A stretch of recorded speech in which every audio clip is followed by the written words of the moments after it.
Welcome to the How to Be Awesome at Your Job podcast, the show where brilliant professionals share how to sharpen the universal skills required to flourish at work. Enjoy more career fun, wins, meaning, and money with your host, Pete Makaitis. Hello, and thanks for joining us here for episode 692 with Mike Zani. Mike has towering experience when it comes to using data to build and optimize teams and drive engagement. So you'll learn, 1, what businesses can learn about teams from baseball, 2, the top 2 predictors of team performance, and 3, the top 3 do's and don'ts of effective teaming. So if you want to check out the show notes or the transcript or the links to items we've referenced, please drop on by awesomeatyourjob.com/EP692 and check out some of the other cool stuff we got at awesomeatyourjob.com, from the ability to search the full text transcript of everything, to the email summaries, to the 10-day email course about winning at work, how to slash unproductive minutes out of there and get home earlier or do more fun work you dig. So a lot of cool stuff at awesomeatyourjob.com, and a lot of cool stuff about Mike. Mike Zani is the CEO of the Predictive Index, a talent optimization platform that uses over 60 years of proven science and software to help businesses design high-performing teams and cultures, make objective hiring decisions, and inspire greatness in people.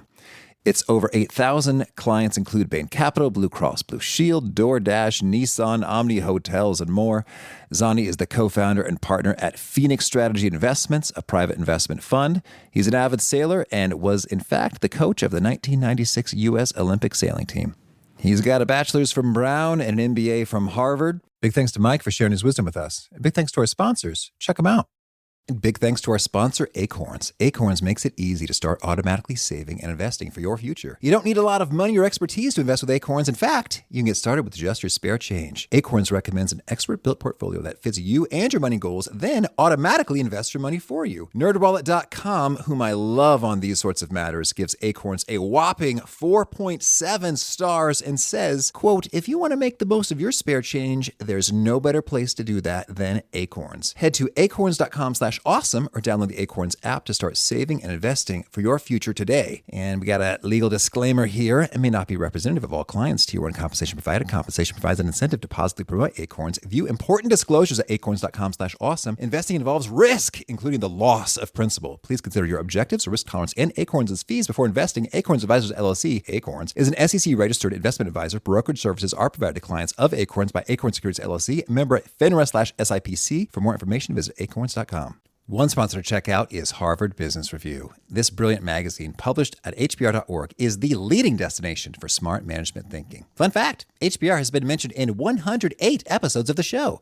That's because HBR has great stuff that comes up often. They've got explainer videos, podcasts, real-world case studies, and much more.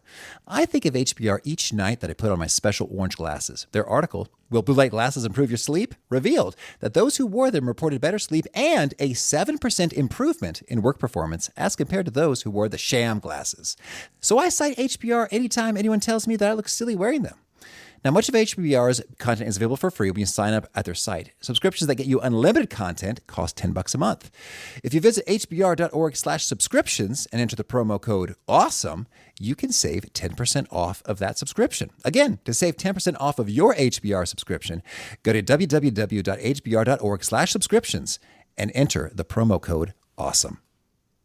One sponsor to check out is Storyworth. Whenever I'm thinking about meaningful Father's Day gifts, Storyworth leaps to mind. Storyworth helps you preserve precious memories and stories from your father for years to come. Each week, Storyworth emails your loved ones a thought-provoking question that you get to help pick, such as, what's the bravest thing you've ever done? I personally love the prompt so much that I have refreshed Storyworth's questions page many times looking for more. Storyworth makes the writing process super quick and easy. All your loved one needs to do is respond to that email with a story, and then you get a quick copy of that. And after a year of this fun, Storyworth compiles your loved one's stories and photos into a beautiful keepsake hardcover book that you'll be able to share and revisit for generations to come. Families love Storyworth so much, they've got 25,000 five-star reviews on Trustpilot and have millions of stories preserved. So give all the fathers in your life a unique, heartfelt gift they'll all cherish for years. Storyworth. Right now, you can save $10 on your first purchase when you go to storyworth.com/awesome. That's storyworth.com/awesome to save $10 on your first purchase.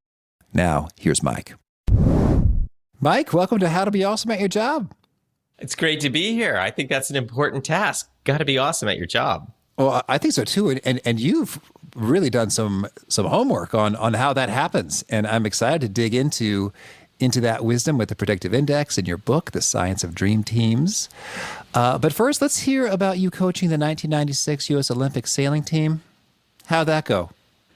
That was one of the most, romantic times of my life, where, you're living some bizarre dream with these amazing athletes, and, Muhammad Ali lights the torch for the 96 Olympics in Atlanta. I remember that. It was pretty awe-inspiring.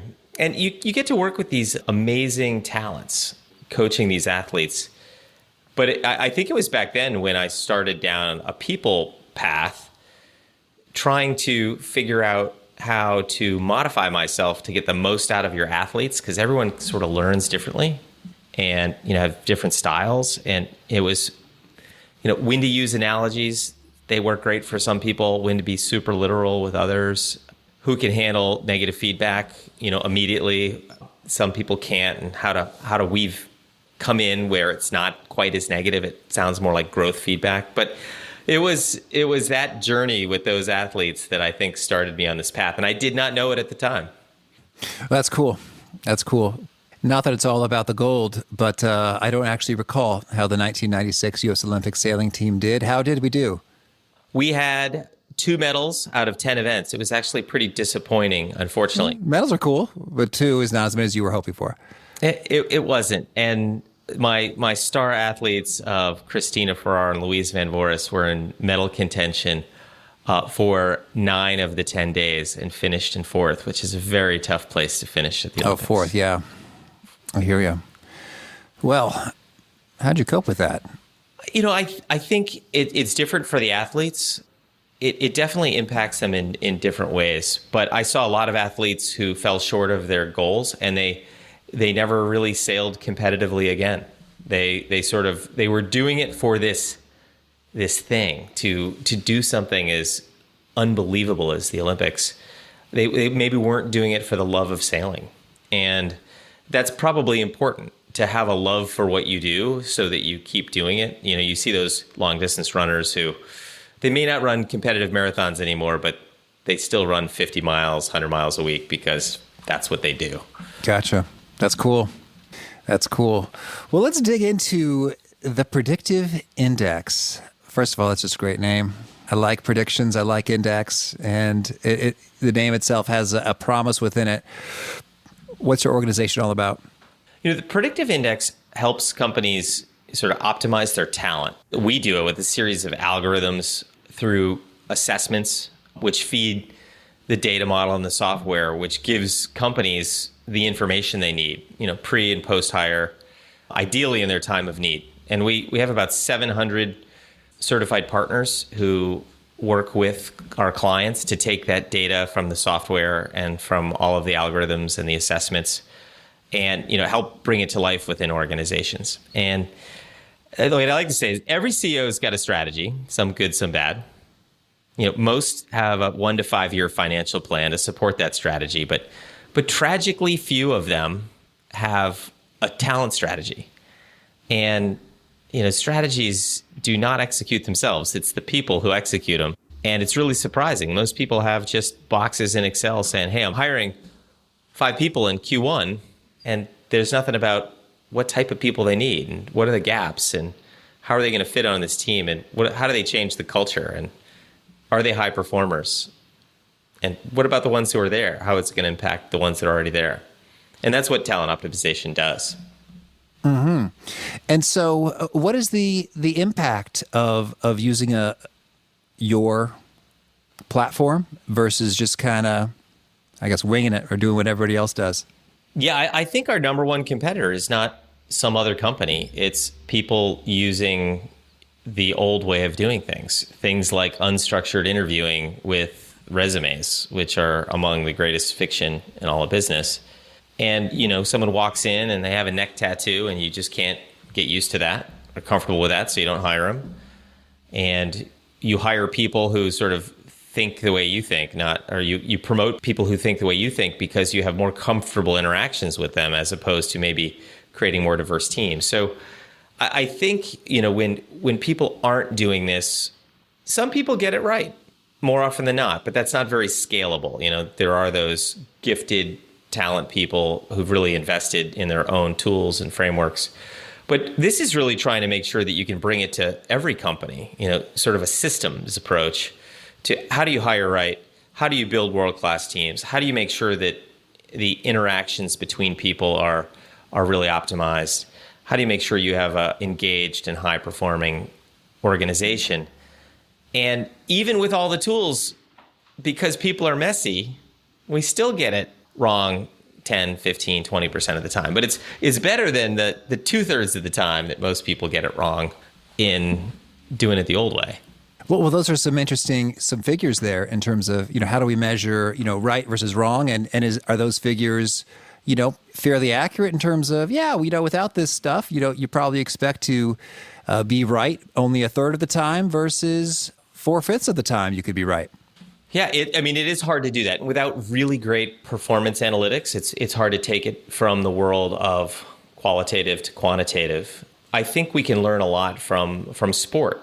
In sports, 30 years ago, they used to do the same thing we did in business. They used, scouts used to go look at recruits in baseball stadiums and look for the 5 tools of, say, baseball. They're looking at running ability, throwing ability, hitting for power, hitting for average.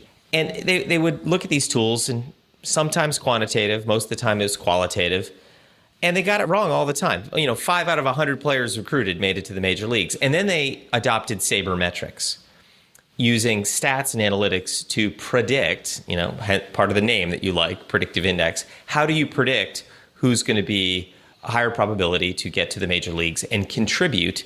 And not just contribute, it's also contribute for the dollar, because not every team is the New York Yankees and can spend millions of dollars. It's sort of, you need to have performance for the buck. And that attitude that sport took on, starting in baseball, they're 30 years ahead of us in this process in terms of business, because they've got great metrics, they've got great performance data. And until you have great metrics and performance data, you're kind of guessing, what was right? Is this a good team for this job to be done? And we're just starting to be able to get there so that you can have a learning machine, so that you can hire, promote, manage, craft teams to super high performance and then track that performance. And, we didn't quite get that right. That was a good team, but not a great team. Let's keep working on that. That's cool. Well, so you're summarizing a lot of your wisdom over the years in your book, The Science of Dream Teams. It sounds like we've covered it here, but what's sort of the big idea? Is that it's all about using science and data to engineer dream teams, or how would you summarize your core thesis? I think it's a journey on yourself. There's really a call to action for each person who manages people. And I don't just mean managing down. I mean managing across and managing up. That you have to adopt this discipline to have great relationships. And it actually starts with yourself. You have to know yourself, be self-aware, know the things you're good at, and try and play the game on those terms. But also just as clearly know the stuff that you're not good at, and make sure you understand those triggers. I think once you become that self-aware leader, you can really start attracting talent to you. And even if you're an individual contributor, the best managers want you on their team. And you can then do that. You've got a culture of performance. You've got a culture of, being engaged. You're one of those people who always add value when you're around your team. And you can go on this journey. And I think the book is really a call to action to change the discipline, to take it out of the old way of subjective, qualitative, and bring it into a newer way where you can start bringing data to the equation. And we're really in the early steps of this. The data is just starting to come on, and we're just starting to create these learning machines and prediction, so that you can articulate whether you're going to be a good fit for XYZ role on this team, doing this strategy. And it's great because it's tantalizingly close, and a lot of companies are getting there. Mm-hmm. Well, so can you walk us through it in practice? Like, we're thinking, okay, we got a role, we got a candidate, or maybe have many candidates. How do we choose? What are sort of like the step-by-step here? Let me give you an example. I know that you're a former consultant, high-end consulting firm. Am I allowed to mention the name? Oh, sure. I've mentioned it too many times for some of our listeners, according to the survey. So sorry about that, guys. Okay, so Bain & Company.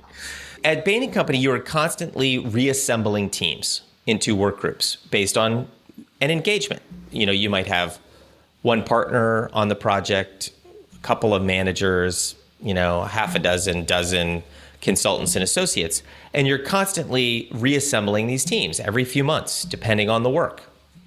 And what you're trying to do is determine what is the work that needs to be done on this engagement. And then, is this team a good fit for that work? So in order to do that, we've mapped behavioral analytics, psychometric tools to strategy. So that, let's just say you're on that 10-person team. We'll call it a 10-person team. And you can look at that team. Are we homogeneous behaviorally, or are we heterogeneous behaviorally? If so, what gaps do we have? Where are we homogeneous? And then we can actually find out, are we aligned on our strategy? What is our strategy? Are we aligned on it? And is that team, as currently assembled, a good fit? Maybe it's an okay fit. And then you're like, well, what are the gaps? Okay, there's a couple of gaps. Can we stretch to get there? Is it an easy stretch? Is it a hard stretch?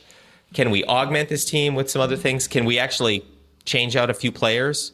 And the reason I'm picking your consulting team, because changing out a player on a consulting team, they just go to another engagement. It's not they're getting fired. And it's in these reassembling teams that you can create super teams for the work to be done. Because a team is not inherently good or bad, but they might be a good or bad fit. And I use an example. If I took the senior team for Mass General Hospital, Center of Excellence Hospital in Boston, heavy research, they've got some of the best doctors, some of the best research, tons of money, and they're near the cutting edge, but they also have the Hippocratic Oath, first do no harm. So they're inherently risk intolerant. They are not going to be a good team to do a startup. And they wouldn't be a good team if a private equity firm like Bain Capital bought Mass General and said, we're going to do a roll-up of every center of excellence in every major city. The senior team that might have been great at running a single center of excellence is not going to be the team to run that roll-up for the private equity firm trying to put together, a massive organization, because they're not going to have the risk tolerance. They're not the right team for that job. So it's like, assemble the team to do the work that they're supposed to do and unlock that potential, and find out when there are gaps. If the strategy changes, you're like, we may need to stretch, add someone, take someone away. Mm-hmm. Well, so when we talk about the fit, I'm thinking that I've been playing some Tetris lately, so I see that in my mind's eye. So we've got what is demanded of the team. Certain things are necessary. And then we've got what the individual teammates are bringing to the table. But how do we break down the whole universe of work into a manageable set of, is it parameters or competencies? I'm thinking about the Korn Ferry lists right now. How do you break it down? Like how many parameters or drivers or factors are we looking at, and how do we measure folks on them? There are numerous parameters you could measure, and Korn Ferry's competencies are a good form of measurement. You've got these frameworks and says, what are the skills? What are the competencies needed? But more than skills and competencies, one level higher in prediction, the number one predictor of workplace performance is cognitive fit for a role, making sure the person has the cognitive capabilities, the learning capacity, the ability to manage complexity to deal with the requirements of that role. Well, I guess with cognitive fit, what is it they called it? General intelligence. I mean, are there sort of multiple flavors of cognitive fit, or is it all just sort of like raw smarts that's going to show up like on the GRE type cognitive stuff? Actually, you bring up a really important element of cognitive, science, that if you do a short format test, like a 12-minute assessment, you can see the subfacets of cognitive, sort of linguistic, mathematical, spatial, abstract reasoning. But you have to take a longer format cognitive assessment to be able to have high degrees of validity that those subfacets, the importance. But in an ideal world, if you had the time, and not every organization wants to have their people take a 90-minute cognitive assessment. It might be too much load. But you would have diverse teams that, let's just say you're amazing mathematically, but I'm really good spatially. And we'd be a great match. And then when we're going to publish our findings, we're like, well, who's the person really good linguistically who can write this stuff really well? And putting together diverse cognitive teams. And you might even have people who have gaps. And the beautiful part, if you look at the subfacets, language is the biggest bias in cognitive-based assessments because it picks up socioeconomics, especially in the United States.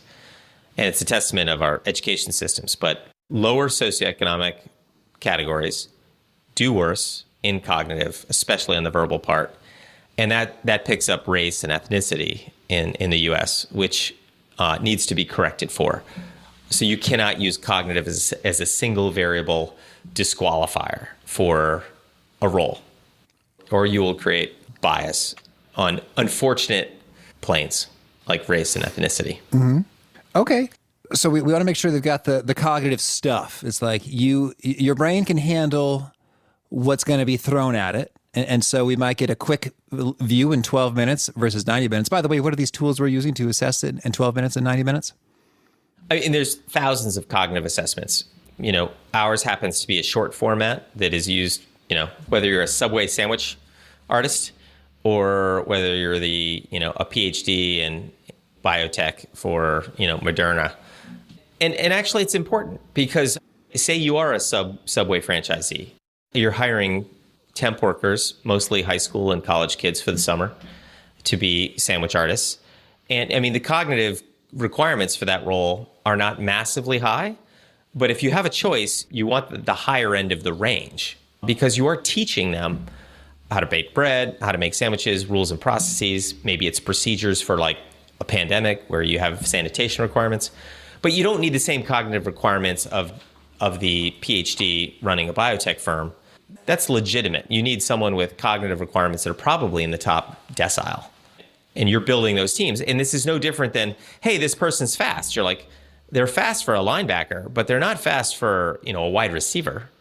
You have different requirements for the role. Okay. And I'm curious, can you have too much of a good thing in terms of if your sandwich artist has too much cognitive power, are they going to be bored and say this job is lame and I'm out of here and bounce kind of quickly? Or is your view like, hey, the more the better? Actually, there was a famous lawsuit with a detective agency where they disqualified a candidate to be a detective because of too high of a cognitive.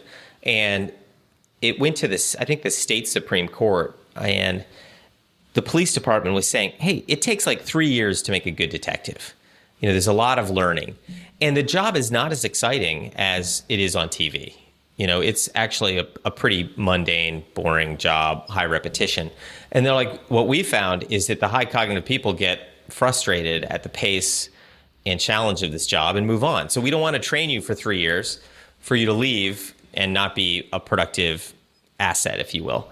And so it's interesting. This actual scientific data does not say you can have too high a cognitive that your performance goes down, but the curve flattens. So it's not like if you're 3 times as smart, if you're 99.9 percentile versus 92, it's going to be so indiscernibly different that it's other factors that are predicting success. So it does flatten out. Sure thing.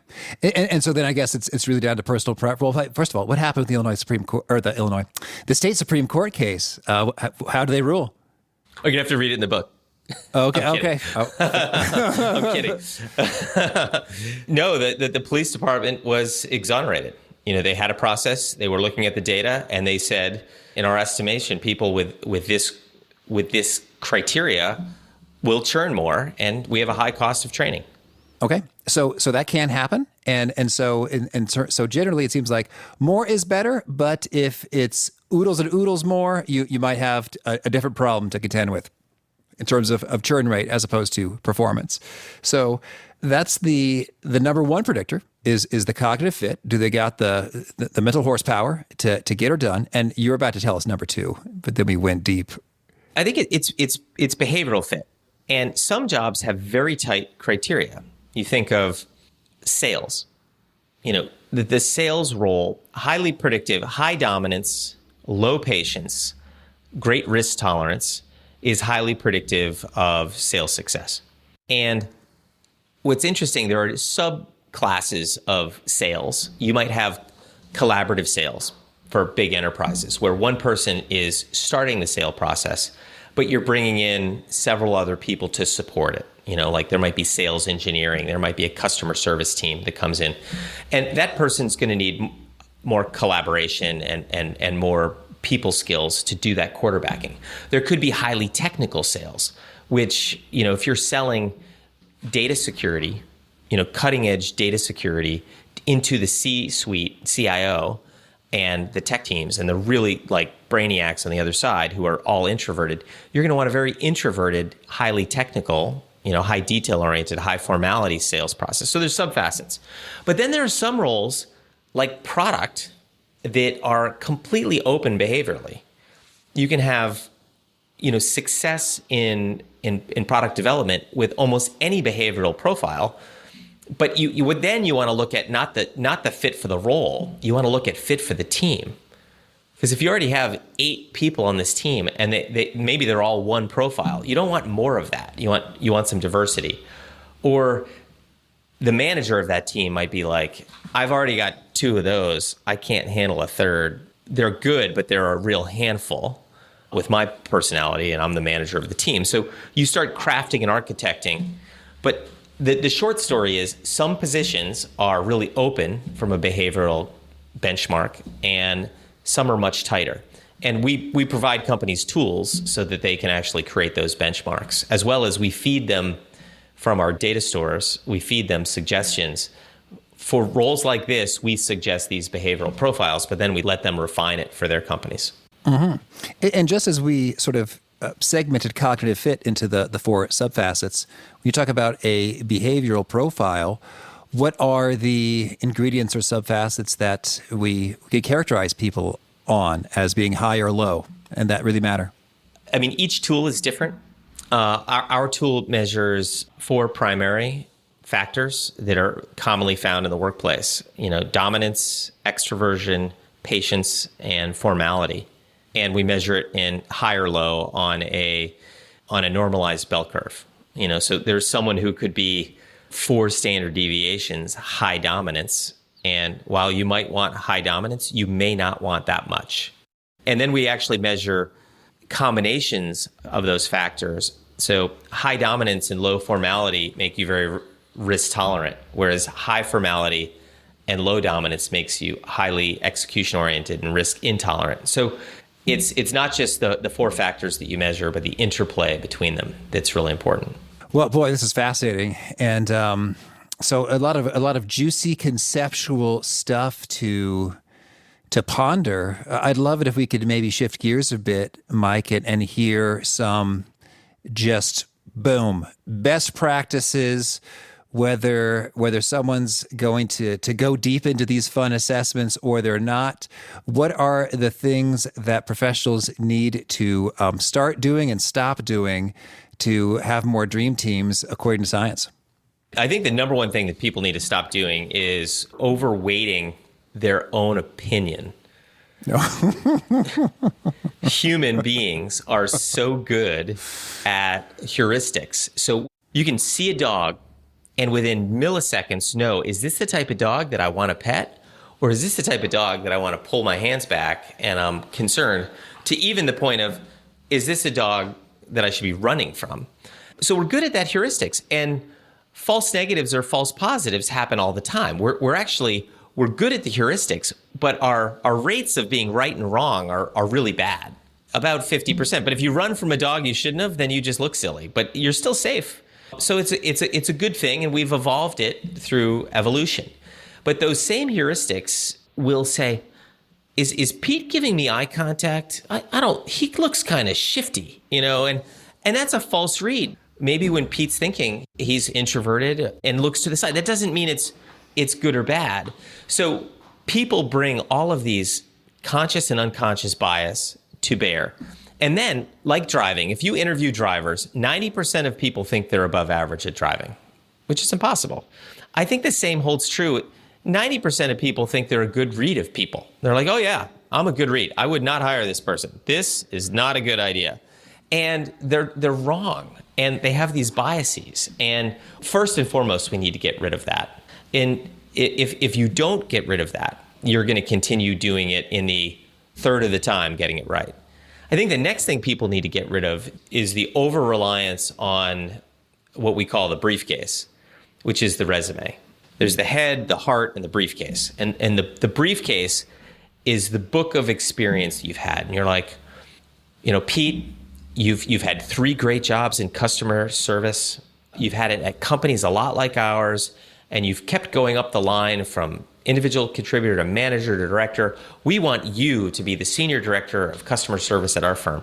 And that makes sense and sounds good, but teaching someone customer service, literally, if you break it down, takes a month. And finding out if someone's a good manager has really nothing to do with their resume.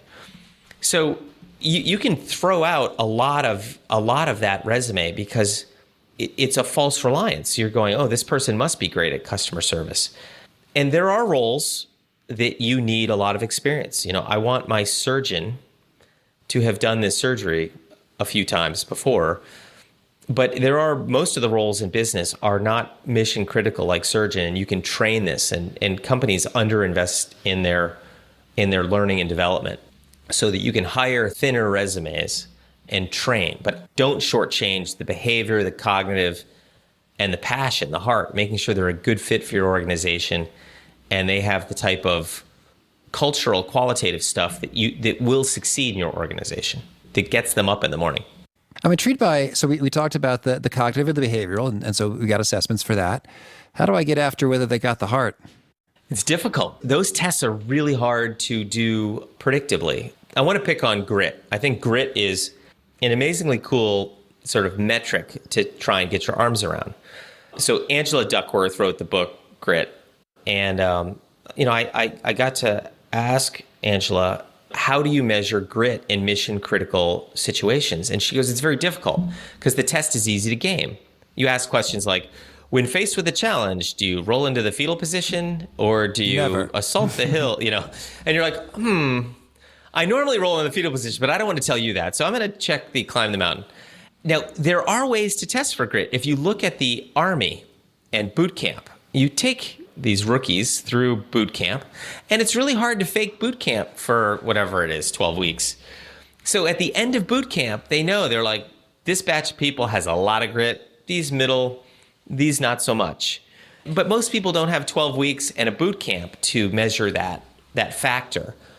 But we coach people to have structured interview processes around their culture. So you're trying to get people to test themselves in or out of the culture.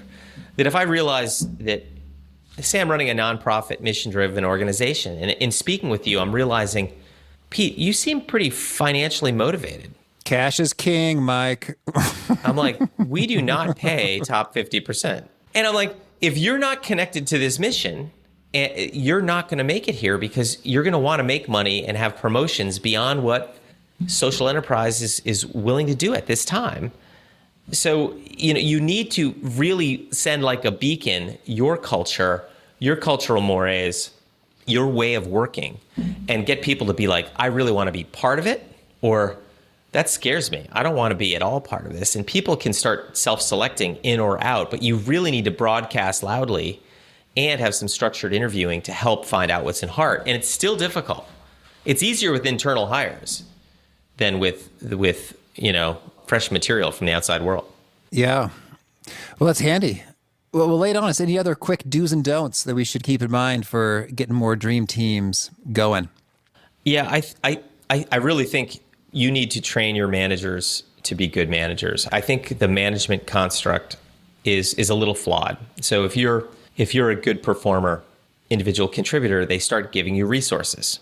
You manage a process at first, and you hold people accountable to that process. You might manage a project and then you do a good job and they give you more resources. And soon you have people reporting to you and a little budget.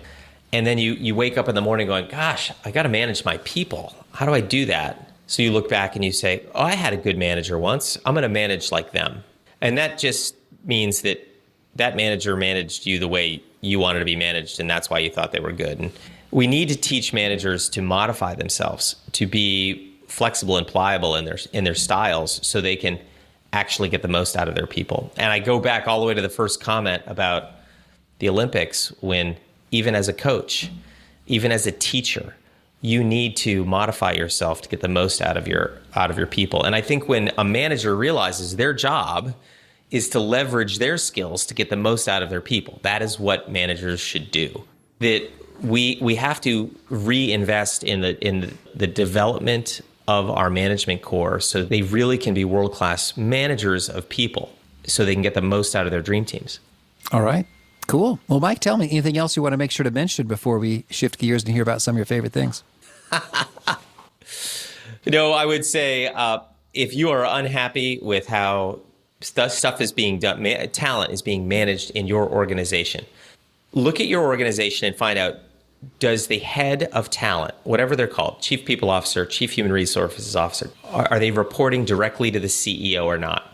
I think that is the number one predictor of whether a company takes talent seriously. Because if you think the two most important assets in a modern business, first, people, 65% of an income statement of your expenses is people or people related. So the new triumvirate, it's the CEO, the CFO, and the chief people officer. And that chief people officer better be reporting to the CEO, because why wouldn't the most important asset, 65% of your expenses, be reporting to the chief executive officer? So you can find out whether your organization is taking this seriously. All right. Thank you. Now, could you share with us a favorite quote, something you find inspiring? Sir Francis Drake wrote this when he had to tell his crew they were sailing around the world. And the only one who ever had done that before was Magellan, and most of them died. I'm not going to quote the whole poem or prayer, but he does say, where the storms will show your mastery. And I always hang on to that, because I think when things really start going sideways, like the beginning of the pandemic, that you have to dig deep for the whole team, the entirety. Like, the storm is going to show our mastery, and we're going to get through this, and we're going to prove that all the work and all the talent that we have comes to bear right now. Mm-hmm. And a favorite book? I'm going to go back to The Goal. Oh, yeah. The reason I like The Goal is once you learn that concept of looking for, the bottleneck in everything you do, if you take a systems or operations approach, you actually see it everywhere. I see it with my kids. I'm like, I need more socks. I'm like, no, you don't. You need to wash your socks more. I love The Goal. I have two boys. We have a lot of sock problems. Oh, that's good. And a particular nugget you share that really seems to connect and resonate, it gets quoted back to you often? There's this concept that I mentioned in the book, and you may know the framework creator, Jim Allen. He's a partner in the UK office of Bain, came up with front of T-shirt, back of T-shirt. Front of T-shirt is all the things that you've been given jobs for, your superlatives. You puff up your chest when you hear them, and your mom would probably rattle them off. The back of T-shirt stuff is not as easily identifiable for the wearer of the shirt. But people who know the subject know the back of T-shirt. It can say it just as loudly as the front, but only when they walk away from it, because it's inappropriate to say it. So the really self-aware person looking for what's on the back of your T-shirt, finding out these things that can manifest themselves at bad times and take you out. And the reason Jim Allen brought this up is if you're about to become a partner at a major consulting firm, the front of T-shirt's clear. You wouldn't be there if you didn't have a massive front of T-shirt. But are there things on the back that are so out of control or egregious or triggered so frequently that we just can't let you get to that next tenure level? And this framework has a lot of legs, and it's in the book. I mentioned it. I give Jim Allen credit, as often as I possibly can.